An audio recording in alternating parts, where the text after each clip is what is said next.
All right, guys, we are back with another hat format finals at Epic Cards and Games in Hurst, Texas. We got myself on the left playing Sylvans versus Mergim, on the right playing Bujins. Now, Mergim was the one seed. He kind of broke the one seed curse and made it all the way to the finals. He was the one seed. He was undefeated in his very first hat tournament. So congrats to him. We'll see if he can get. It'll be his first win in hat, but his second win overall on the channel. Another thing, Mergim's actually made the finals. This is his third straight finals. He made 2 finals in a row in Edison. And then another thing I want to mention. So we have, on Saturdays at our locals, we have 2 tournaments. At 2 p.m., we have our Edison tournament. And at 7 p.m., we have our hat tournament. This tournament took place on November 30th. And Mergim and I faced in the finals of Edison, where I was victorious. The video's up on the channel if you guys want to go back and watch it. And then we made it again in the finals of hat the same day. So it's pretty wild. Anyways, so Mergim went first, set 3 back row, summon Yamato, and Yamato adds hair from his deck, and then during the end phase, send it to the graveyard. Now I start off with Terraforming for the field spell, and then I play Sylvan Charity. Sylvan Charity's effect is you draw 3 cards and put 2 back on top of your deck with at least one of them being a Sylvan card. Alright, so I put Sylvania on top and the Princess. I play a second field spell. And if it is a cost, so Mergim might wait for me to pay the cost for Sylvania. Sometimes you're better off not waiting, not letting me get a plant in the graveyard. Okay, that was pretty good by him. Especially because you saw me put the other field spell on top. But the field spell's effect is you can send a plant type monster from your hand or face up from your side of the field to put any Sylvan card on top of your deck. Now, most people wait for you to pay the cost, but it might be a mistake because sometimes I need to get the Hermitry in the graveyard for Soul Charge and for Miracle first. So maybe you're better off just, boom, waiting, just doing it right away. So I go summon Curry Bandit. Curry Bandit's effect is the turn is normal summon. During the end phase, you contribute it to escalate the top 5 cards of your deck. And out of those 5, you add a spell or trap to your hand. So when we hit the field spell, Sylvan Charity, Upstart, Emptiness, and the Princess Sprout. So it looks like I'm going to add Charity. And now the Princess has an effect when it's excavated. You can special summon it from your graveyard and declare level 1 through 8 becomes that level. But it's probably not going to matter here because he's going to run over my Princess Sprout. It's basically like a Necro Gardener right now where it's just a body that he has to deal with. Alright, so we're both at 8,000. Now, again, Mergim was the 1 seed. He was undefeated this tournament. He was actually my only loss in the Swiss rounds. I've been struggling against Bujins as of late. And he attacks over my Princess. And sets a, what does he set? A 3rd back row. End phase can activate Yamato's effect. Oh, yeah, so right now I'm playing Chalice. It's mostly, the reason I'm playing Chalice because what I've noticed is when I go second and I summon Curry Bandit against the hat deck, they always just Sanctum and Moral Attack pop my Curry Bandit. That's why I'm playing Chalice over Breakthrough Skill, because I feel Breakthrough Skill is better, but it's slower than Chalice. Anyways, oh, I think he forgot to use Yamato's effect. Yeah, he forgot. Oh, no, I Chalice it. Sorry, I'm dumb. I Chalice the Yamato. Yeah, I need to Chalice it before he gets the turtle and the hair in the graveyard. Alright, so I summon Marshall Leaf. Marshall Leaf's effect is when it's normal summon, you can excavate the top 2 cards of your deck. Up to 2. So I hit Spore and the Hermitry. And the Hermitry, when it's excavated, you look at the top 3 cards of your deck and rearrange them in any order. Alright. Also, this is my 5th time in the finals with hat. I'm 3-1 in the finals in hat format. And the only time I lost in the finals of hat format was against Bujins. So he chains Emptiness to my Soul Charge. Or sorry. Oh, Soul Charge. So Vanity's Emptiness says neither player can special summon. As a continuous trap card, if a card is sent from your side of the field or deck to the graveyard, it destroys itself. And now the spell card that I activated, Soul Charge's effect is you target any number of monsters in your graveyard, special summon them. And if you do, take 1,000 for each, and you cannot conduct your battle phase of turn, use Soul Charge, and you can only use 1 Soul Charge per turn. So he tries to attack over my Marshall Leaf. So me knowing my deck, the only spells and traps I play are like Lance and Chalice and Emptiness. That's it. So, okay, I Lance his Mikazuchi. Yeah, Lance his Mikazuchi. I'm doing this just to get that Emptiness off the field so that maybe I can potentially do something next turn. So now he attacks over my Marshall Leaf. 4, 4. So yeah, Forbidden Lance, for those of you guys who may not know, target one face-up monster from the field. It's unaffected by... It loses 800 attack, and it's unaffected by spells and traps until the end of the turn. So end phase Yamato. I mean, it is looking bad. I only have 2 cards in my name, and Mergim's got the hare and the turtle. So yeah, that's Yamato's effect. You add a Bujin from your deck to your hand, then send... During your end phase, you send 1 card from your hand to the graveyard. So he adds the turtle, and then sends the turtle. So there's the Miracle Furt. Oh, he has a moral attack. Oh, I forgot to mention. Mergim is playing Artifact Bujins, which is not something you normally see. And to be honest, I chain Emptiness just to stop the Sanctum. Because... Yeah, I stopped the Sanctum. Because he's just going to pop my Moral Attack. Or my Miracle Furt. And at least this way he can't run over my Mushroom unless if he has a Crane. Let's see. So he does have the Crane. So Crane doubles the attack of a Bujin monster, I think, until the end of the turn. I don't know if it's Bujin Beast Warrior. That's something I have to look it up. Alright, so... Yeah, it doubles the attack. And the Mushroom's effect... Its on-field effect is when it's flipped, you excavate the top 5 cards of your deck. The plants get excavated, and the rest go to the bottom of the deck in any order. So it's Princess, Princess, the Red Tree, and Sage Koya. So all 3 of these will trigger. Sage Koya, when it's excavated, the big green tree, you add a Sylvan Spell Trap card from your graveyard to your hand. The Hermitry we already went over, and the Princess we already went over. So yeah, all 3 of those are going to trigger. Oh, okay. We're debating if I can special summon while emptiness because of emptiness. No, but I can't. I cannot special summon because emptiness is still face up. Yeah. So I forgot who was. Someone's explaining. I can't remember who it was. This was more than 2 weeks ago. This was actually right before. This was the week before YCS Anaheim. I was doing well. And then I went to Anaheim and scrubbed out. But yeah, you see here, I made the finals of 2 tournaments.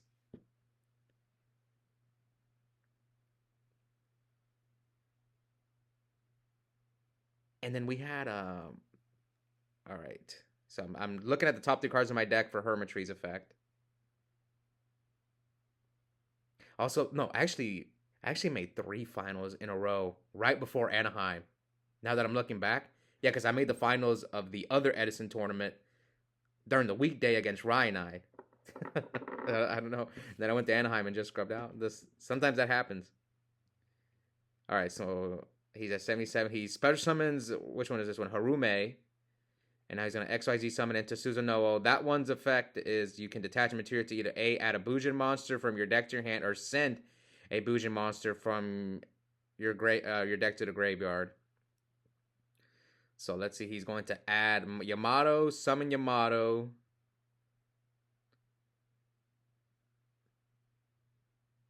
And sets one, and does he attack, or he forgot to attack? I think he maybe forgot to attack. Because I haven't taken anything.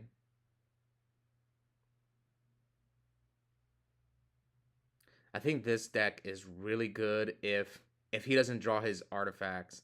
Because it's still a Bujin deck. He probably plays, my guess is he plays 3 Sanctum and 2 Moral Attack. Oh, my hand is Sage Koya. But now I can use Miracle Furt's effect. Because remember, I chain Emptiness to Sanctum the previous turn, so the Miracle Furt stayed. And, yep, here comes Miracle Furt. Target the Sage. What did he draw for his turn? We know he's got Moral Attack down there. Now I go Sylvan Charity. Am I blind charitying? So draw 3.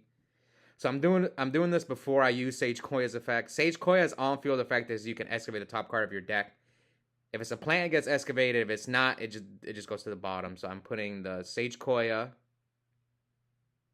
I could potentially get 2 Sage Koyas depending. Okay, so trade in. Yeah, I tried in trade in. I tried trading in the Sylvan deck, and it's not that great. I actually took inspiration from a good friend of mine. I don't know, maybe some of you guys know him. He used to hang around with Patrick Hoban back in the day.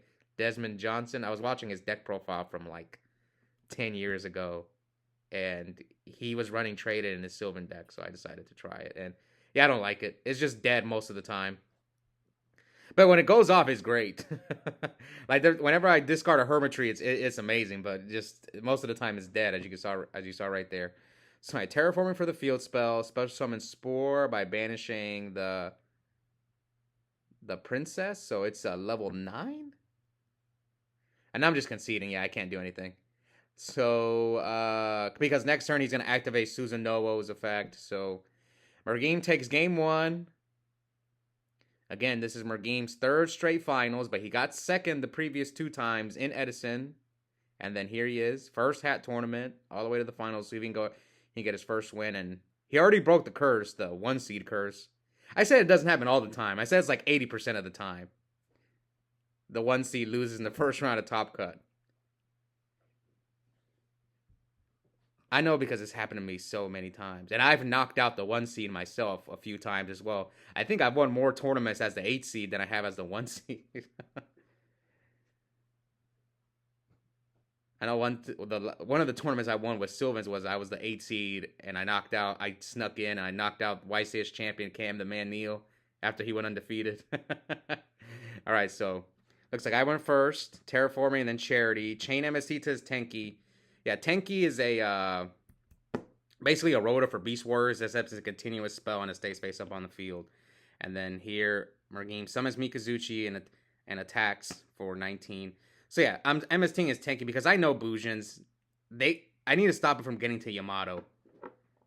And Tenki is probably the only way he can get to Yamato, and this will buy me turns to like do stuff. All right, so I play a second Charity, put back the field spell and Miracle Fertilizer. Summon Lone Fire. Okay, let's see. Does he have a Sanctum or something? And yes, here comes Sanctum. Come on, Chalice. I think I see Soul Charge in my hand, though. Okay, so let's see what I sided in against him. Okay, so there is Chalice. All right, so activate Lone Fire. So that thing's at 25. Tribute the second Lone Fire. Yeah, because he's about to get Soul Charged. So I get the Hermitry. Do I even want to snipe his back rows? Because they're probably artifacts. So we'll see. I have the field spell in my hand and Soul Charge. I saw it, so.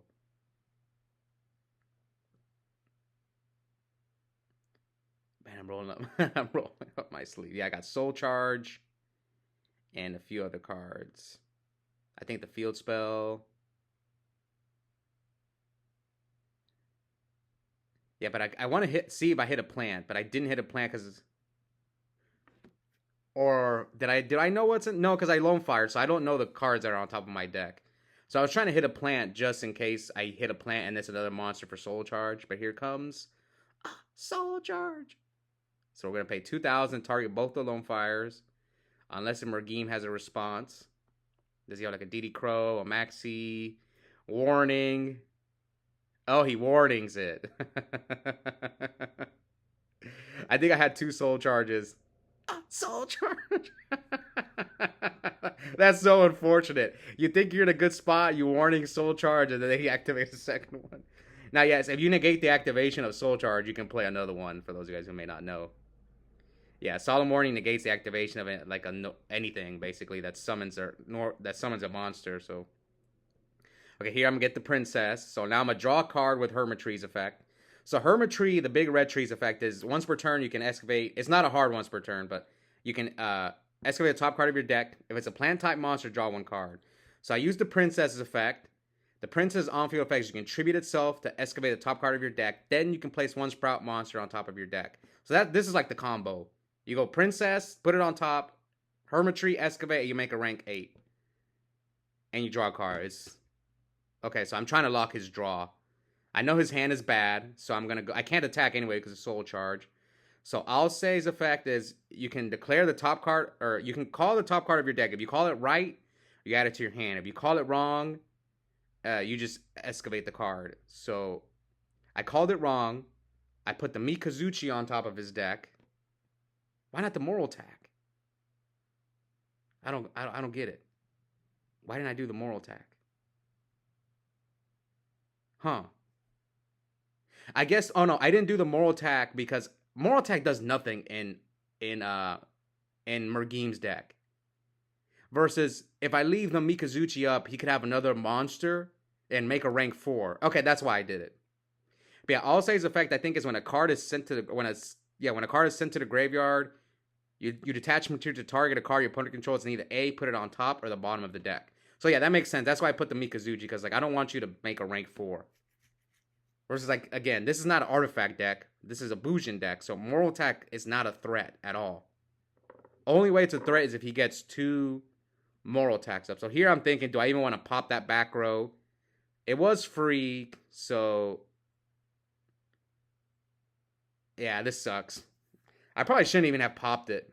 But I have Light Mirror, so I didn't really care, and Mergim concedes, yeah. Alright, so we are going to game 3 while I pull off the Legacy 2-0 and beat Mergim twice in the finals in the same day. Or he adds Breakthrough Skill off the Duality. There's Yamato. I mean, are you guys surprised? I think I joked in the previous video where Mergim played Dusty in top 4 and he didn't open Yamato. Mergim opened Yamato against me all 3 games. The only reason game 2 he didn't open it was because I MST'd his Tenki, but technically he did open Yamato. Alright, so he adds hair, sends hair. Man, will Mergim get 3 second places in a row? I don't think that's ever happened to me. Where I made the finals twice and lost to the same person. That'd be rough. Anyways, I start off by upstarting and activate the Princess effect to excavate Soul Charge. And I'm deciding. Now, you don't have to put a Sprout monster on top of your deck, but that's what I'm debating here. So I chose not to. I was like, I'm just going to leave it in the graveyard, set 3, and pass. Second duality from Mergim reveals Turtle, MST, and Emptiness. Probably, oh, he chose Emptiness. Both MST and Emptiness are good. Maybe he already has an MST. The only thing he's afraid of is like Light Mirror. You saw it game 2, right? So yeah, we're at 8,000 and 9,000. And now Mergim is going to summon Mikazuchi. Attacks with Yamato for 18, and then hits me with Mikazuchi for 19. So we're at 43 to 9,000. And now Mergim is going to set the Emptiness and another back row. End phase Yamato. Here comes Light Mirror. And did he have an MST set? Yeah, I'm asking him which ones he set. Oh, Wiretap. That was pretty good. Wiretaps my Light Mirror. Now end phase Yamato, and I have a second Light Mirror. Should he have grabbed the MST over the Emptiness? I mean, both hurt me really bad. I think because he had the Wiretap, he felt safe to... I get it. I'd probably grab the Emptiness too if I was in his shoes. It's just unfortunate for him I had a second Light Mirror. But he Tenkis... I mean, I'm at 43. Now, you can only control one Bujin Yamato. That's one good news, so he can't summon the second Yamato. But he could XYZ summon with Mikazuchi. He's going to banish Hair to special summon Harume. Attack, and that is game. So Mergim, I could not pull off the Legacy Toe. This is my 5th time in the finals in Hat, and my 2nd loss. So I'm 3-2 in the finals in Hat. And yeah, Mergim, again, me and Mergim faced in the finals twice the same day. I beat him in Edison, but then he got me in Hat in his very first tournament. So he gets his 2nd win on the channel. And I'm glad he didn't lose 3 finals in a row because that's rough. That's rough. But yeah, congrats to Mergim. Hope you guys enjoyed the finals. Also, check out the link in the description. I have a coupon code for 5% off Yu-Gi-Oh! Singles and product at Epic Cards and Games. The code is my first and last name. Oscar Zelaya, one word, all caps. Yep, I'll see you guys next time.